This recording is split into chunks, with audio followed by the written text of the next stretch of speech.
Saya pernah menemukan kasus kurang lebih seperti ini Ustadz. Seseorang ingin mendapatkan ilmu kebal, kesaktian, maka oleh gurunya ditransfer tenaga dalam dan diberikan jin muslim sebagai pendamping.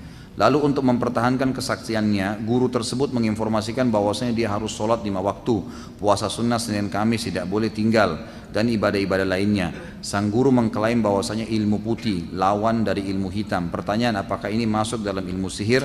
Apakah ibadah yang dijalankan akan diterima? Ini cuma kedok saja. Ini cuma kedok saja. Jadi masalah dia suruh sholat, dia suruh puasa, itu kedok. Permainan syaitan, baik menipu si guru tadi atau memang si guru ini juga sebenarnya tahu ya, karena dia mendekati pasien atau mendekati targetnya dengan apa yang disukai oleh orang itu. Kalau orang itu suka ibadah, sholat, diingatkan kamu harus sholat tanpa juga dukun bilang, ya kita pasti sholat lah, Allah perintahkan gitu kan. Tapi itu ditunggangin, pastinya nanti ada hal-hal lain yang memang diberikan syarat. Mungkin minimal yang paling sering standar itu pasti diberikan tulisan-tulisan, diberikan sesuatu yang disuruh simpan di dompet tadi, ya, disuruh mengamalkan. Seperti misal ada salah satu, tadi yang saya kasih nomornya Ustadz Sahal mengatakan, saya pernah, dia bilang, Ustadz datang ke Jawa Tengah di satu pesantren, dan di pesantren itu terdiri dari ratusan murid. Saya ajarkan metode ruqyah, baca ayat ruqyah, bagaimana meniup ke telapak tangan, bagaimana mengusap tubuh. Dia bilang saya ajarkan itu. Pada saat saya praktekin ruqyah di masjid, hampir satu pesantren semuanya kesurupan di masjid, santri di pesantren gitu kan. Kata kiainya, Anda ini ajarin apa nih?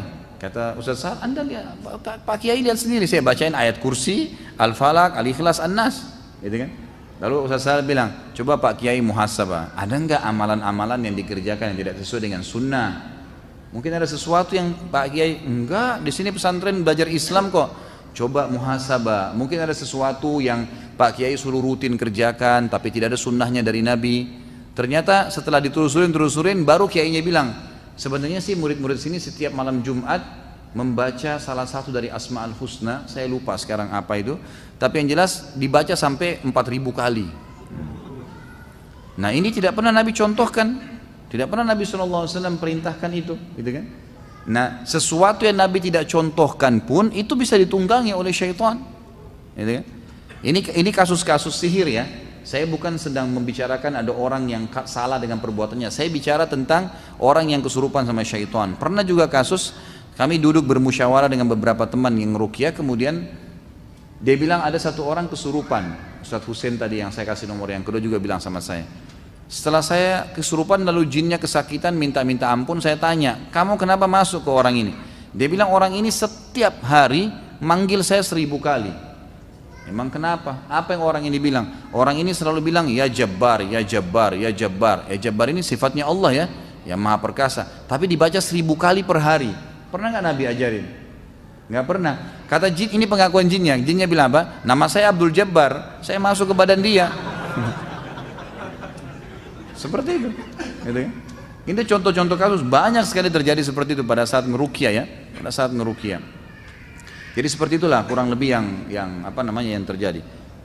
Apakah santet itu ada? Ada santet. Ada ilmu sihir, itu bagian daripada ilmu sihir, gitu kan? Ada, saya sudah sebutkan tadi, dia masuk dari bagian dari 4 jenis sihir tadi yang saya bilang. Ada memang. Dan itu memang permainan syaitan, permainan syaitan. Jadi jangan terpengaruh dengan kalau dikatakan jin muslim lah. Saya sudah bilang tadi ya, masuk dalam kategori syaitan jin yang fasik. Siapa tuh jin yang fasik? Jin yang muslim tapi masih berbuat dosa. Kan itu. Sama dengan manusia yang fasik. Jadi itu masih masuk dalam kategori syaitan. Ulama masukkan dia sama dengan jin yang kafir. Mereka syaitan. Jadi tidak ada istilahnya memelihara jin. Pernah nggak dengarkan riwayat Nabi SAW punya jin? Maksudnya Nabi lebih berhak dong, gitu kan? Itu tidak benar semuanya. Kalau emang benar ya Nabi sudah pelihara jin. Seluruh jin malah tunduk dengan beliau, gitu kan? Tapi nggak pernah. Bahkan pernah Nabi SAW mengatakan dalam hadis Bukhari, pas selesai sholat beliau mengatakan, tadi waktu lagi sholat ada syaitan yang berusaha mengganggu saya. Ini syaitan bodoh ini. Dia nggak tahu kalau ini Nabi. Kata Nabi SAW, dia berusaha mengganggu saya, lalu saya mencekiknya, menangkapnya. Nabi tangkap dengan hikmah Allah SWT. Lalu kemudian saya tiba-tiba teringat permintaan saudaraku Sulaiman yang berkata kepada Allah, ya Allah karuniakanlah saya kerajaan yang tidak layak untuk orang sesudah saya.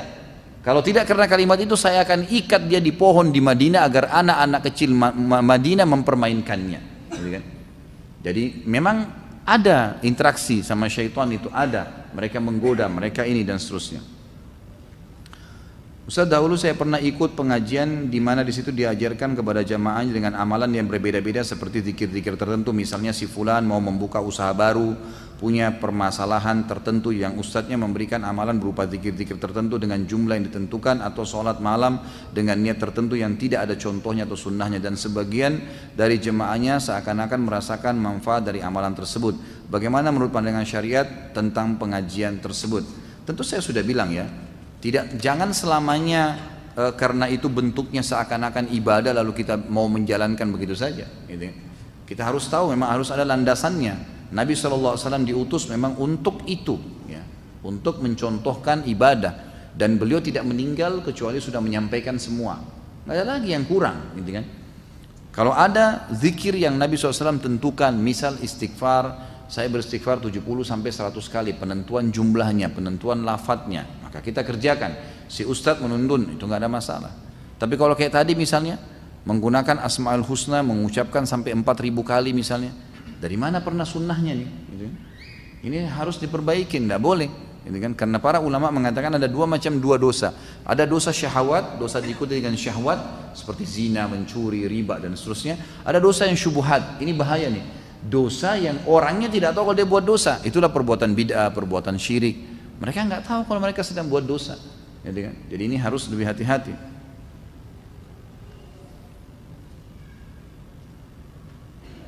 Bagaimana hukumnya dosa atau tidak jika ada seorang ustadz yang mengatasnamakan orang pintar?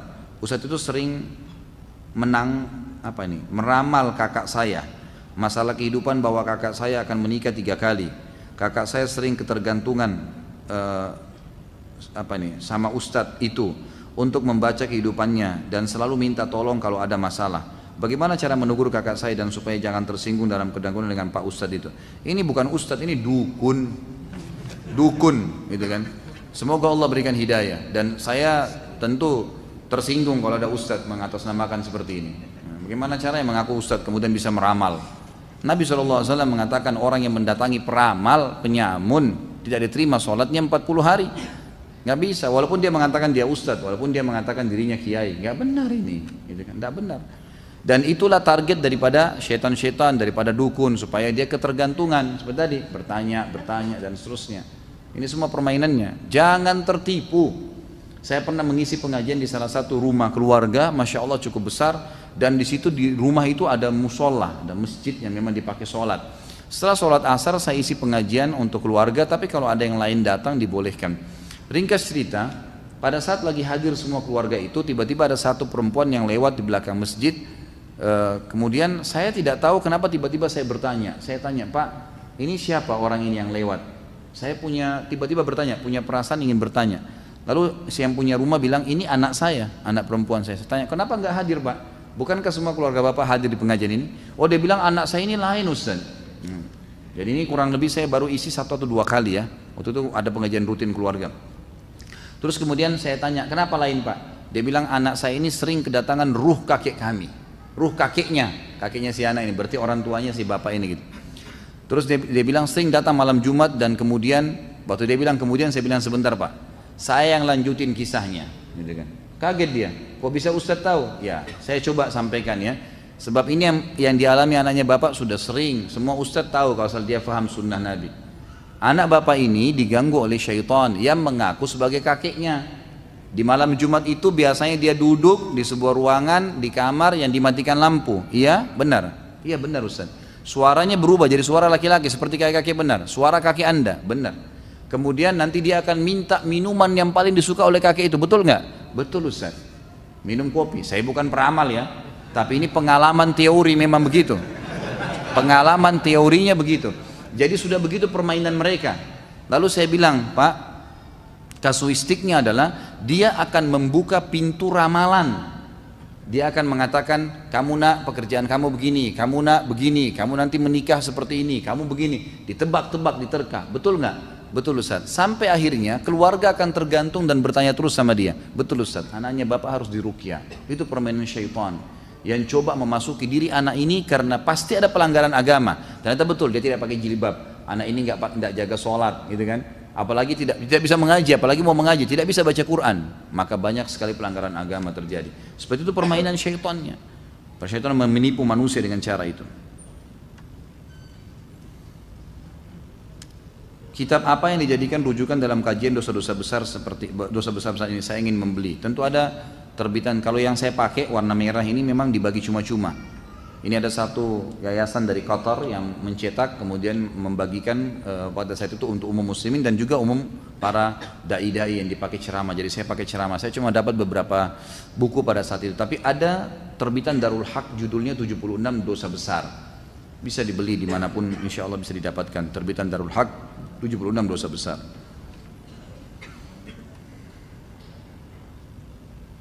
Dalam pekerjaan saya di lapangan, bila memulai suatu aktivitas di suatu daerah, masyarakat setempat seringkali meminta untuk menyembelih hewan meskipun sudah diberikan penjelasan mengenai syirik. Mereka seringkali ngotot dengan mengatakan yang akan melakukan penyembelihan adalah seorang imam masjid dan tetap mengucapkan bismillah. Biasanya perusahaan akhirnya memutuskan untuk memberi sejumlah uang dan tutup mata dengan apa yang mereka lakukan.